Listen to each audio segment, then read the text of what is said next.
اعوذ باللہ من الشیطان الرجیم بسم اللہ الرحمن الرحیم۔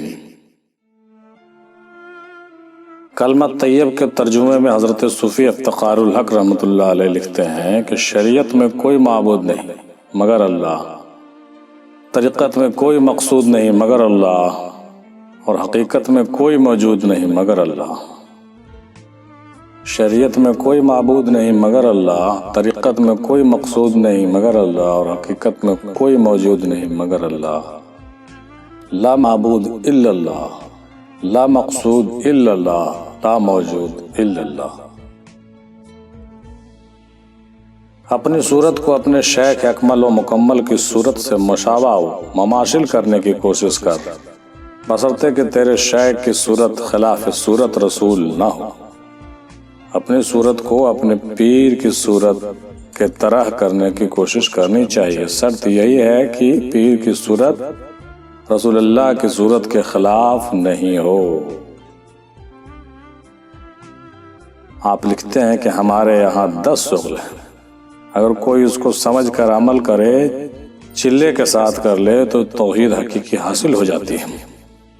نمبر 1 وحدت توحید، نمبر 2 صلاۃ السلام، نمبر 3 شغل محمد عبداللہ، نمبر 4 شغل انی عبداللہ، نمبر 5 شغل کلیہ، نمبر 6 محول جہاد، نمبر 7 شغل انا اول و انا آخر و انا ظاہر و انا باطن، 8واں شغل کلمۃ الحق، 9واں شغل انی انا اللہ الاحد الصمد، 10واں شغل انی انا اللہ الظاہر والمظاہر۔ حضرت عبدالقادر جیلانی رضی اللہ تعالیٰ عنہ کے آخری لڑکے حضرت محی الدین ابن عربی رحمۃ اللہ علیہ ارشاد فرماتے ہیں کہ جس شخص نے مطلقاً یہ سمجھا کہ اللہ تعالیٰ صرف منزہ ہی منزہ ہے اور مشبہ نہیں ہے، وہ بس تحقیق اس شخص نے جھٹلا دیا خدا تعالیٰ اور اس کے تمام رسول کو۔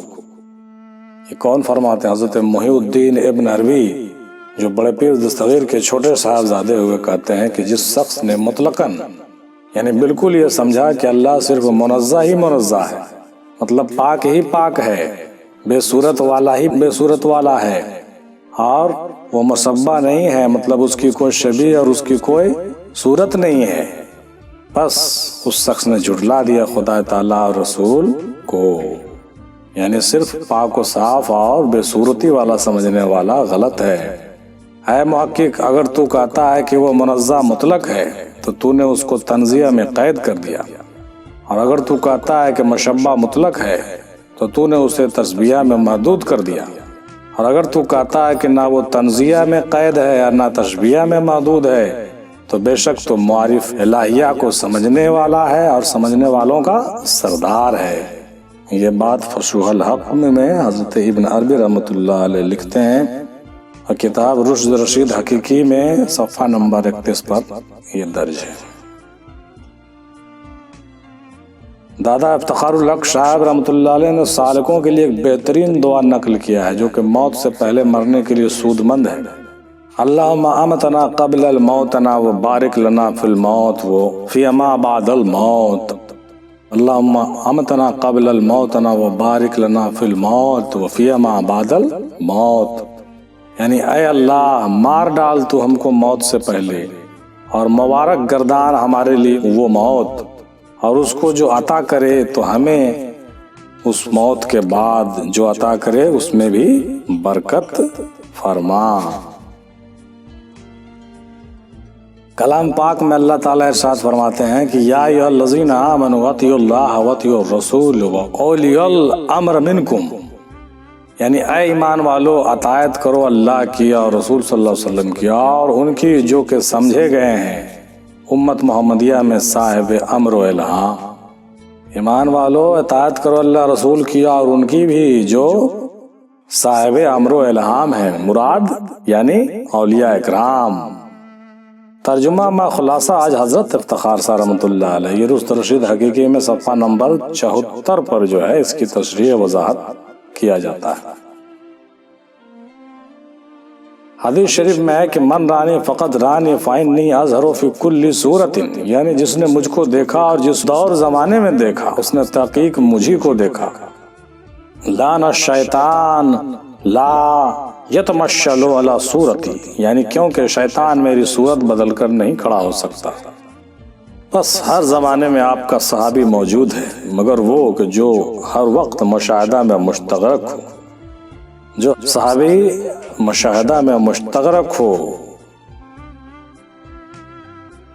غوث العظم ثقلین کا ایک عربی شعر ہے، ارادوا لمن کان حتی ارید فطوبى لهم من مراد مرید، ارادوا لمن کان حتی ارید فطوبى لهم من مراد مرید، یعنی پچھلے سبوں نے وہی ہونے کا ارادہ کیا ہے جو ازل سے تھا اور ابد تک رہے گا، یہاں تک کہ میں نے بھی وہی ارادہ کر لیا ہے، بس دعا میں خوشخبری ہو اس کے لیے کہ جو ایسا ارادہ کر کے مرید ہو کر مراد کو پہنچ گیا ہو۔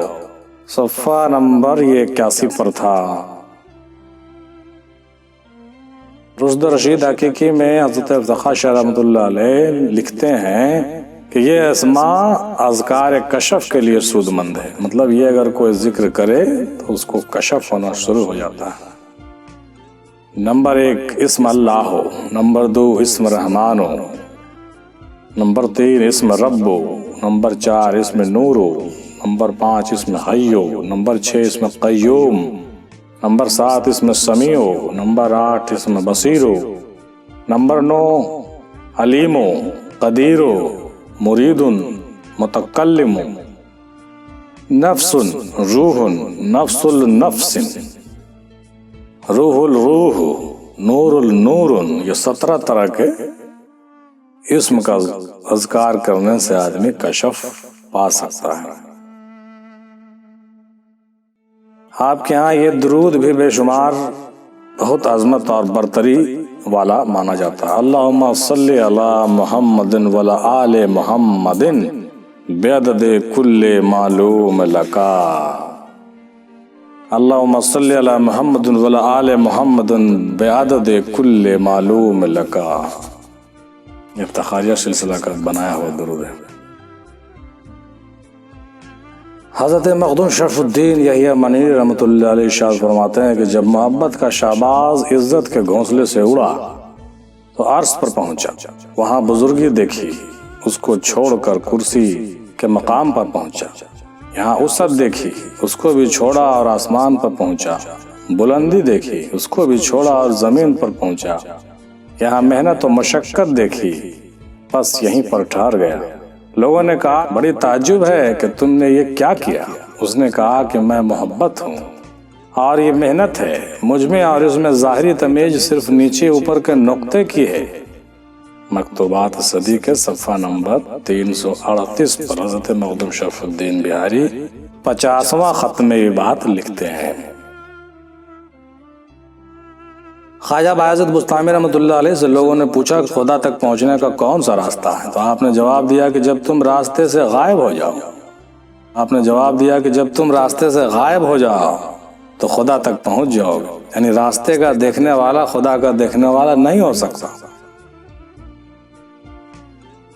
رسول صلی اللہ علیہ وسلم کی حدیث ہے کہ اے ابو بکر، ہرگز مت حقیر سمجھ کسی ایک کو بھی مسلمانوں میں سے، پس تحقیق مسلمانوں کا جو سب سے چھوٹا ہے وہ بھی اللہ تعالیٰ کے نزدیک بہت بڑا ہے۔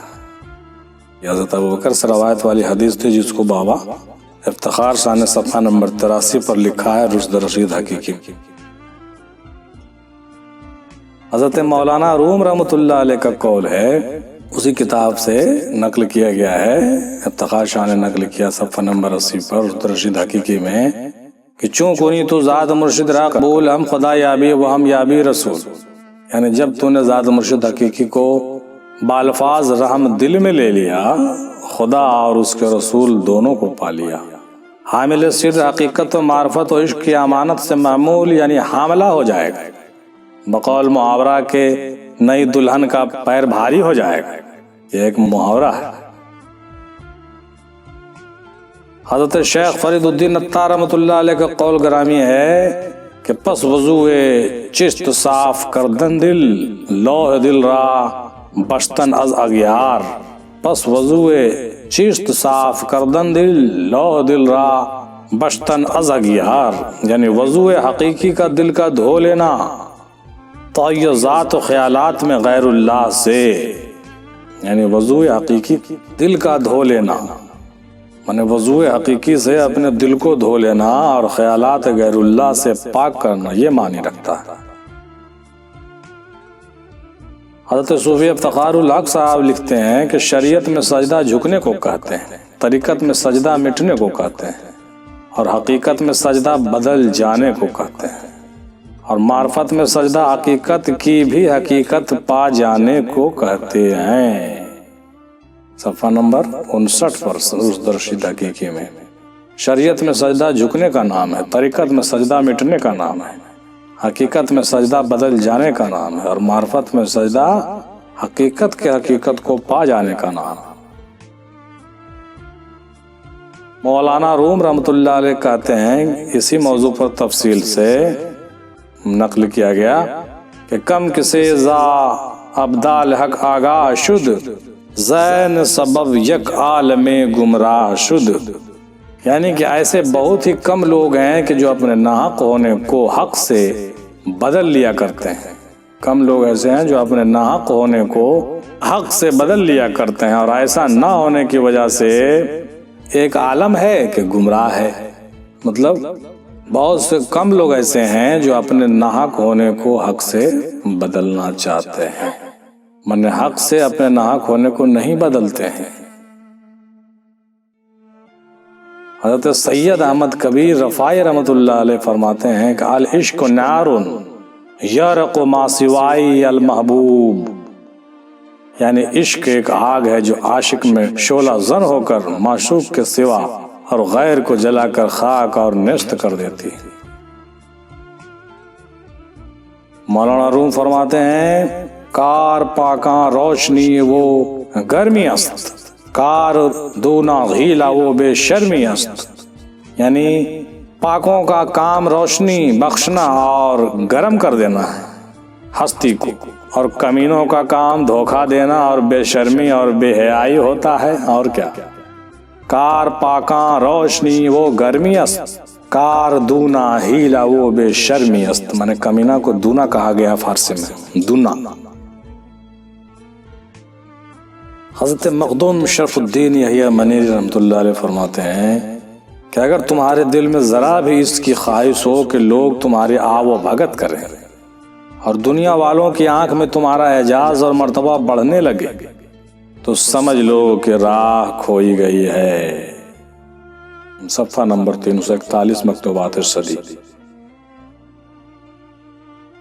جب تک تمہارے بدن کا رواں رواں تمہارے کفر کی گواہی نہ دے اور تم پر لعنت و ملامت نہ کرے، دولت کا دروازہ تم پر نہیں کھل سکتا اور دین کا شہنشاہ تم کو اپنی حمایت میں نہیں لے سکتا۔ صفحہ نمبر 341 پر یہ بات مکتوبات میں درج کی گئی ہے۔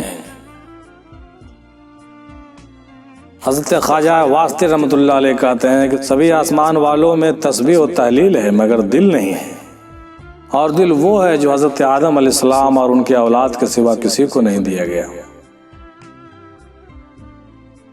خدا کے راستے کو جاننے والے نے جو تلوار چلائی وہ اپنے ہی گردن پر چلائی ہے۔ بزرگوں نے کہا ہے کہ جہاں علماء کے علم کی سرحد کی انتہا ہوتی ہے، مرید کی ارادت کی وہاں سے ابتدا ہوتی ہے۔ جہاں سے علماء کے سرحد کی انتہا ہوتی ہے، مرید کی ارادت کی وہاں سے ابتدا ہوتی ہے، اور ارادت جب جلوہ دکھاتی ہے تو مرید پہلی خلعت پہنتے ہی خودی سے باہر نکل آتا ہے۔ اپنی آرزو کے مطابق ہر چیز کے خواہش کرنا عورتوں کا طریقہ ہے، یہ مردوں کا کام نہیں ہے۔ اپنی آرزو کے مطابق ہر چیز کے خواہش کرنا کیا ہے؟ عورتوں کا طریقہ ہے۔ یہی بھید ہے کہ حضرت امام شبلی رحمۃ اللہ علیہ فرماتے ہیں کہ جو شخص دنیا اور آخرت میں مشغول ہے اسے ہماری مجلس میں آنا حرام ہے۔ حضرت امام شبلی رحمۃ اللہ علیہ فرماتے ہیں کہ جو شخص دنیا اور آخرت میں مشغول ہے اسے ہماری مجلس میں آنا حرام ہے۔ ہر شخص اپنی ہمت کی چادر میں چھپا ہوا ہے، اور جتنی اس کی ہمت ہے اسی قدر اس کی قیمت ہے۔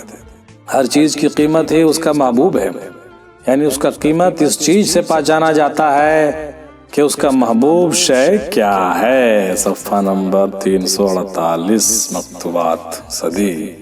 اس کا محبوب شے کیا ہے، اس بات سے اس کی قیمت کی پتہ چلتی ہے۔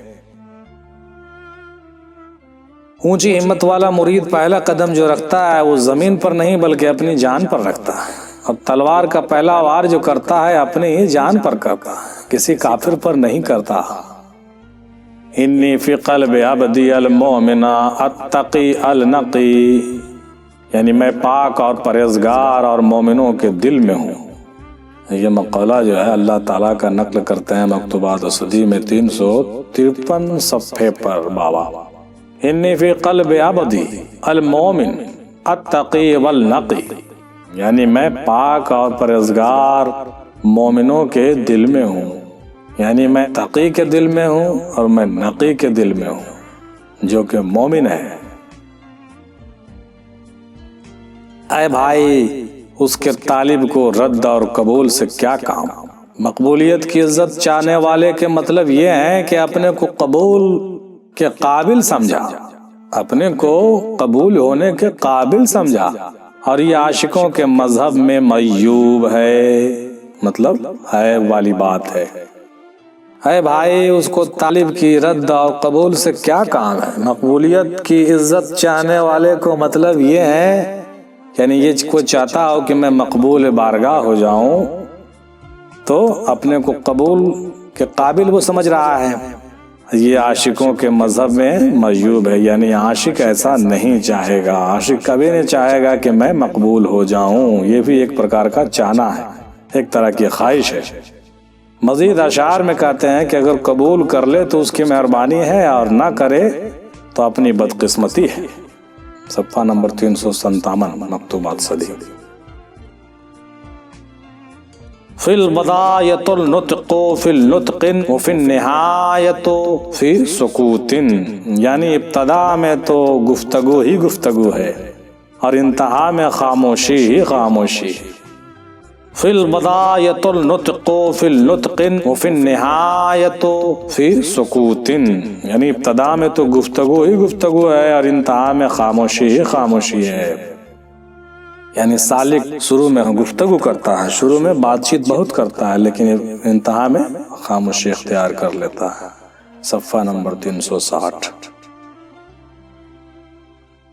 حضرت حاتم اصم قدس اللہ سرہ العزیز سے کسی نے پوچھا کہ آپ کی اوقات بصری کا کیا سامان ہے، میں کس طرح سے گزر بسر کرتے ہیں حضور، کیونکہ بظاہر کوئی وجہ معاش نظر نہیں آتی، آپ تو کچھ کماتے وماتے نہیں ہیں، کام دھندہ کرتے نہیں ہیں۔ تو حضرت حاتم نے فرمایا کہ خدا کے خزانے سے میرا گزر ہوتا ہے۔ اس نے کہا کہ کیا آپ کے لیے آسمان سے روٹیاں ٹپک پڑتی ہیں؟ آپ نے جواب دیا کہ اگر زمین اس کی ملکیت نہ ہوتی تو یقیناً آسمان سے ٹپک پڑتا، اگر زمین اس کی ملکیت نہ ہوتی تو آسمان سے بھیجا جاتا۔ اس نے کہا لوگوں کو باتوں سے بہلاتے ہو اور زبان بند کر دیتے ہو، تو آپ نے جواب دیا کہ آسمان سے بھی یقیناً باتوں کے سوا اور کوئی چیز اترا بھی تو نہیں ہے۔ لوگوں نے پوچھا کہ خالی لاجواب کر دیتے ہو، اپنے بات سے بات کاٹ دیتے ہو، تو انہوں نے کہا کہ ہاں بالکل صحیح بات ہے، اس لیے کہ آسمان سے جو ہے بات ہی تو اترا ہے، اور اترا کیا ہے، یعنی کلام بات کے سوا اور نازل بھی تو کچھ نہیں ہوئی، یہ آپ نے کہا۔ پھر اس نے کہا میں تم سے دلیل میں نہیں جیت سکتا۔ تب آپ نے کہا ٹھیک ہے، حق کے سامنے باطل کیوں کر ٹھہر سکتی ہے۔ صفحہ نمبر 360 مکتوبات صدی میں اس کو درج کیا گیا۔ ایک مرید شخص حضرت شبلی رحمۃ اللہ علیہ کے پاس آ کر معاش کی تنگی اور بال بچوں کی زیادتی کی شکایت کرنے لگا۔ کہا کہ حضور بہت پیسے کوڑے کی دقت ہے اور بال بچے جو ہے بہت زیادہ ہیں ہمارے۔ آپ نے ارشاد فرمایا کہ گھر لوٹ جا، اور جس کو خدا کی روزی پر بھروسہ نہیں ہے اس کو گھر سے نکال دے، یعنی چلا جا گھر، اور جو زیادہ ہلہ کرتا ہے اس کو گھر سے باہر کر دے۔ صفحہ نمبر 361۔ جس طرح نماز کے لیے طہارت کی ضرورت ہے، اسی طرح ریاضت اور مجاہدے کے لیے علم کی حاجت ہے۔ بغیر علم حاصل کیے اگر کوئی شخص مجاہدہ اور ریاضت کرے گا تو اس کی مثال ایسی ہے کہ جیسے برسوں بغیر وضو کے نماز پڑھی ہو، یا کوئی کافر شخص قرآن کی تلاوت کرے۔ یعنی ہر حال میں علم کی ضرورت پڑتی ہی ہے۔ صفحہ نمبر 361۔ انبیاء کے لیے ظاہری اور باطنی معراج ہے، اور بعض اولیاء کو باطن معراج ہوئی، اور جو لوگ رسول صلی اللہ علیہ وسلم کی تابعداری کا دم بھرتے ہیں ان کے مرتبے اور ہمت کے موافق ان کو بھی معراج ہوتی ہے۔ انبیاء کے لیے ظاہری اور باطنی دونوں معراج ہیں۔ بعض لوگ صرف باطنی معراج کا ذکر کرتے ہیں اور ظاہری سے انکار کر دیتے ہیں۔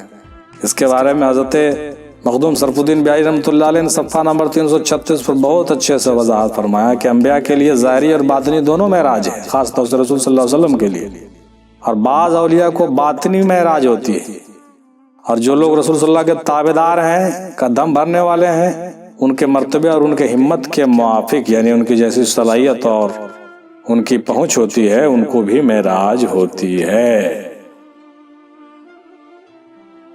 اے بھائی، ایسی چالاکی اور چستی چاہیے جو ریاضت کی تلوار سے بد دماغی کا گلا کاٹ دے۔ اے بھائی، ایسی چالاکی اور چستی چاہیے جو ریاضت کی تلوار سے بد دماغی کا گلا کاٹ دے، اور مجاہدے کے زور سے نفس پرستی کو نیست و نابود کر دے، اور دونوں جہان سے باہر نکل آئے، اور پھر جان پر قدم رکھے۔ صفحہ نمبر 336۔ جب اس کا ارادہ ظاہر ہوتا ہے تو ساری خواہش ایک ایک کر کے کاٹ دی جاتی ہے۔ جب اس کا ارادہ ظاہر ہوتا ہے تو ساری خواہشیں ایک ایک کر کے کاٹ دی جاتی ہیں۔ جب اس کی عزت کا جلال سامنے آتا ہے تو سارے جلال اور ساری بزرگیاں ذلت کی خاک میں ملیا میٹ ہو جاتی ہیں، اور جب کبریائی کا پردہ توحید کے رخسار سے اڑ جاتا ہے تو کل موجودات مٹ مٹا کر نیست و نابود ہو جاتے ہیں۔ صفحہ نمبر 340۔ ہرگز مالک بننے کی خواہش نہ کرو، غلام ہی بنے رہو، کیونکہ یہاں توحید کی ننگی تلوار سر پر لٹک رہی ہے۔ جس نے سر اٹھایا وہیں کاٹ دیا گیا، جس طرح کہ ابلیس نے دعویٰ کیا اس کا سر اڑا دیا گیا۔ بندے کی نہ تو کوئی ملک ہے نہ کوئی حکومت، اس کو لازم ہے کہ جو کچھ بھی کرے خدا کی مرضی پر کرے، اپنے خواہش اور اختیار سے کچھ بھی نہ کرے۔ اگر کوئی چڑیاں جال میں پھنس گئی ہو، وہ جتنا اچھلے گی کودے گی اور پھڑپھڑائے گی، اسی قدر اور زیادہ پھندے میں الجھ کر آ جائے گی۔ اس کی رہائی کے لیے کسی دوسرے شخص کی حاجت ہے کہ وہ ان پھندوں کو کھولے۔ سمجھ لو کہ پیر کا وہی کام ہے۔ پیر کی ضرورت کی بہتر مثال یہی ہے۔ صفحہ نمبر 342 پر یہ بات لکھتے ہیں کہ جس طرح سے چڑیاں پھنس جاتی ہے تو اس کو دوسرے ہی نکال سکتے ہیں، وہ اپنے نہیں نکل سکتا ہے، اسی لیے پیر کی ضرورت پڑتی ہے۔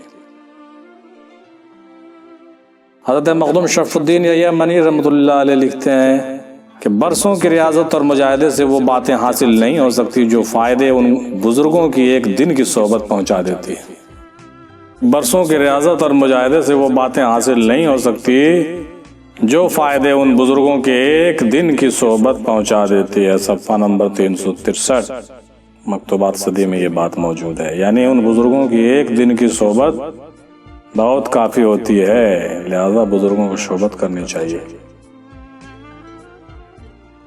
انسان کے لیے تنہائی اور لوگوں سے بے تعلقی اور مفلسی سے بڑھ کر کوئی سخت مصیبت نہیں ہے، کیونکہ یہ صفتیں مردے کی ہیں، زندے کی نہیں ہیں، اور یہ باتیں خواہشات کے مارنے سے حاصل ہوتی ہیں، لہذا یہی سب اس کے مقصد بن جاتے ہیں۔ اگر کسی کو دیکھو کہ ان باتوں کو حاصل کرنے کی خواہش اس میں نہیں ہے تو سمجھ لو کہ طریقت کی جھلک اس پر نہیں پڑی ہے۔ صفحہ 365۔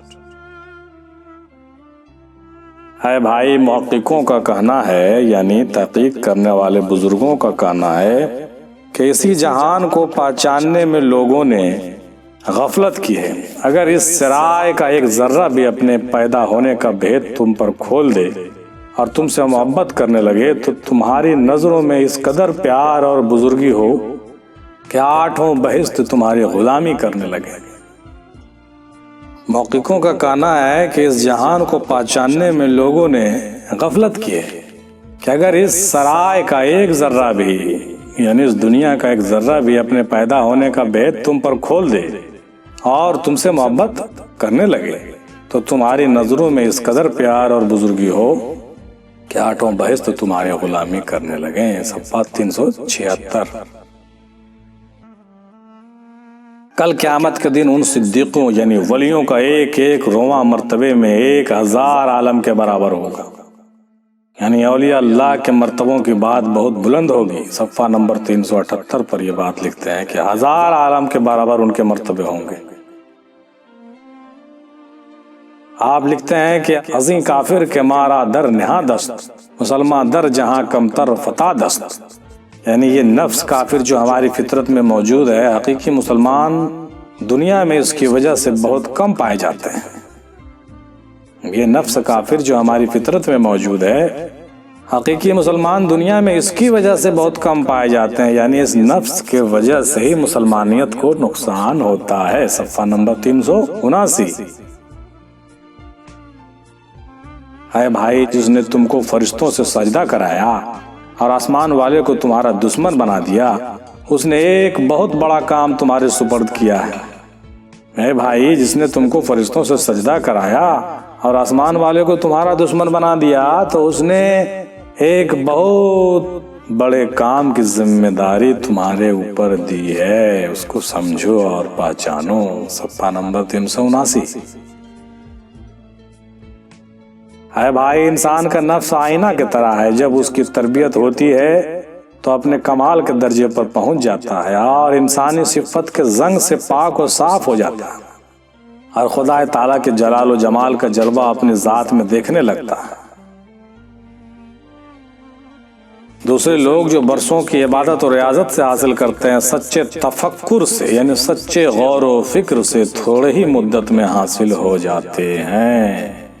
جیسا کہ رسول صلی اللہ علیہ وسلم نے ارشاد فرمایا، تفکر ساعۃ خیر من عبادۃ ستین سنۃ، یعنی ایک ساعت لمحہ گھڑی گھنٹہ کی فکر غور کا تفکر 60 سال کی عبادت سے بہتر ہے، یعنی ایک ساعت ایک لمحے کی غور و فکر 60 سال کی عبادت سے بہتر ہے، ایسی حدیث ہے۔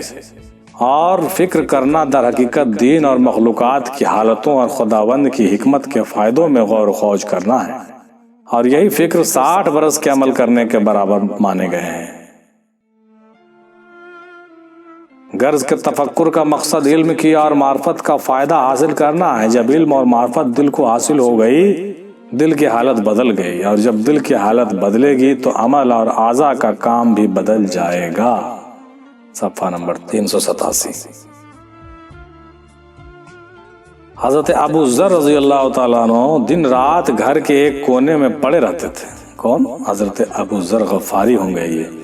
حضرت ابو ذر رضی اللہ تعالیٰ عنہ دن رات گھر کے ایک کونے میں پڑے رہتے تھے اور تفکر میں غرق رہتے تھے، یہی آپ کی عبادت کا انداز تھا۔ حضرت عیسیٰ علیہ السلام فرماتے ہیں کہ وہ شخص جس کی باتیں ذکر اور جس کا چپ رہنا فکر اور جس کی نگاہیں عبرت ہیں، وہ ہماری طرح ہیں، یعنی عیسیٰ کی طرح ہیں۔ صفحہ نمبر 388۔ حضرت ابن عباس رضی اللہ تعالیٰ عنہ فرماتے ہیں کہ اگر 2 رکعت نماز تفکر کے ساتھ ادا کی جائے، 2 رکعت نماز غور و فکر کے ساتھ ادا کی جائے تو وہ رات بھر کی نمازوں سے بہتر ہے جو کہ بے دلی کے ساتھ پڑھی گئی ہو۔ تجرید کے معنی یہ ہے کہ جو کچھ تم کو آج ملے اس سے دامن جھاڑ کر صاف نکل آؤ، اور تفرید کا مطلب یہ ہے کہ دل میں کل کی کوئی فکر نہ ہو۔ اس راستے میں یعنی اللہ کی راہ میں چلنا ہاتھ پاؤں سے نہیں ہے، بلکہ اس کی روش، اس راہ میں چلنا دل و جان سے تعلق رکھتی ہے۔ یہ ہمامی کند ولے از بیم مرد را زہرا نے کے آہ کند زاں کے رویش مثال آئیناست آہ آئینہ را تباہ کند، یعنی مرد سب کچھ برداشت کرتا ہے مگر اس کی مجال نہیں کہ اف تک کر سکے، کیونکہ محبوب کا چہرہ آئینہ کی طرح شفاف اور پاکیزہ ہے، آئینے کے سامنے اگر کوئی آ کرے تو آئینہ دھندلا ہو جاتا ہے اور اس کی صفائی مدھم ہو جاتی ہے۔ صفحہ نمبر 393 میں مکتوبات میں یہ بابا حضرت مخدوم بہاری لکھتے ہیں۔ آگے ہے کہ من لہو المولا فلہو الکل ومن فاتہ المولا فاتہ الکل، یعنی جو مولا کا ہو گیا ساری چیزیں اس کی ہو گئی، اور جس نے مولا کو کھو دیا اس نے سب کچھ کھو دیا۔ اسی موضوع پر ایک اور بات تھی کہ من کان اللہ وکان اللہ لہو، من لہو المولا فلہو الکل ومن فاتہ المولا فاتہ الکل، یعنی جو مولا کا ہو گیا ساری چیزیں اس کی ہو گئی، ساری کائنات ساری دنیا اس کی ہو گئی، اور جس نے مولا کو کھو دیا اس نے سب کچھ کھو دیا۔ صفحہ نمبر 395۔ تجرید و تفرید کی منزل طے کرنا مرید کے لیے اس راہ کی شرط ہے۔ خلق اللہ اور تعلقات دنیاوی سے علیحدہ ہو جانا تجرید ہے، خلق اللہ اور تعلقات دنیاوی سے علیحدہ ہو جانا تجرید ہے، اور خود اپنی ذات سے کنارہ کش ہو جانا تفرید ہے۔ اپنی ذات سے کنارہ کش ہو جانا کیا ہے؟ تفرید کہلاتا ہے، لیکن خلق اللہ اور تعلقات سے علیحدہ ہو جانا تجرید ہوتا ہے۔ یعنی تجرید اور تفرید یہ دو چیزیں جو ہے سالک کو کرنی پڑتی ہیں۔ دل میں کسی طرح کا غبار، نہ پیٹھ پر کوئی بوجھ، نہ مخلوق کے ساتھ کسی قسم کا لگاؤ باقی رہے، اس کی ہمت بلند دونوں جہاں میں اور کنگرائے عرش سے گزر کر اپنی مراد تک پہنچ گئی ہو۔ کونین کی حکومت کے باوجود بغیر لقائے دوست تو اس کو کوئی خوشی ہونا نہ ہو نہ سکون ہو، اور اگر دوست کے ساتھ ہے اور کونین کی کوئی نعمت میسر نہ ہو تو ذرا غم نہیں ہے۔ یہ اولیاء اللہ کے شان میں حضرت مخدوم شرف الدین بہاری رحمۃ اللہ علیہ نے اس کو صفت میں لکھا تھا کہ دل میں کسی طرح کا غبار نہ ہو، پیٹھ پر کوئی بوجھ نہ ہو، نہ مخلوق کے ساتھ کسی قسم کا لگاؤ ہو اس شخص کو، اس کی ہمت بلند ہو دونوں جہان اور کنگرائے عرش سے گزر کر اپنی مراد تک پہنچ گئی ہو، اور کونین کی حکومت اس کو ملی ہوئی ہو، اس کے باوجود بھی بغیر لقائے دوست کے اس کو کوئی خوشی نہ ملتی ہو، کوئی سکون نہ ملتا ہو، اور اگر دوست کے ساتھ ہے تو کونین کی کوئی نعمت اس کو میسر نہ ہو تو بھی اس کو غم نہیں ہوگی۔ یہ صفت اولیاء میں بیان کیا گیا ہے۔ اپنی بے نوائی، افلاس، بدبختی اور آلودگی سے شکستہ دل اور نا امید نہ ہونا چاہیے، اس کی قدرت اور فضل پر نگاہ رکھنی چاہیے۔ بے نوائی اور آزادی عشق کی پونجی ہے، اور اظہار بندگی اور زائدی ایک دوسری دکان ہے۔